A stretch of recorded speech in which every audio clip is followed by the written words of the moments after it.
Dads, when did you realize your son was funnier than you? I was halfway through watching a show, feet up, fully relaxed, when I got a call from an unknown number.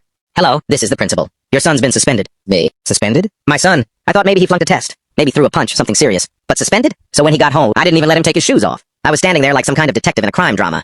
What did you do? Me. He just shrugged like it was nothing and said, nothing. My teacher's just crazy. Me. Crazy? That's the excuse? I've heard some weak ones before, but that was top-tier nonsense. Still, he wouldn't budge. I swear, Dad, I didn't do anything. Me. Now, I've been a dad long enough to know when my kid's full of it, but this time, he looked serious. So I set up a meeting the next day. If a teacher was suspending my kid over nothing, I was ready to activate full dad mode. We walk into the classroom, and I could tell right away this teacher had it out for him. Didn't even say hello. She just folded her arms and dove in.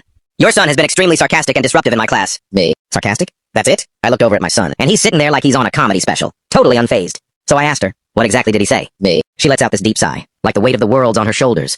Yesterday, I told him sarcasm would get him nowhere in life, and without even blinking, he looked me straight in the eye and said, it's getting me through this class, isn't it? Hey. I swear I had to bite the inside of my cheek just to keep a straight face. I was barely holding it together. But I stayed cool, turned back to her, trying to sound all serious. You suspended him? For that? Me. She nodded, like she'd just delivered a closing argument. And that's when I cracked. I leaned in, looked her straight in the face, and said, if you ever suspend my son again for being funnier than you, I'll make sure you never suspend anyone again. Me. Her smug face turned ghost white in about 2 seconds. Suddenly, the suspension wasn't an issue anymore. She started backpedaling, mumbling something about reevaluating the punishment. Me. But I was already zipping up his backpack. We walked out of there like we just won a trial on live TV. On the way home, I finally looked at him and said, you know, you might actually be funnier than me. He just smirked and said, really? Me. Nope. You'll never be as funny as me.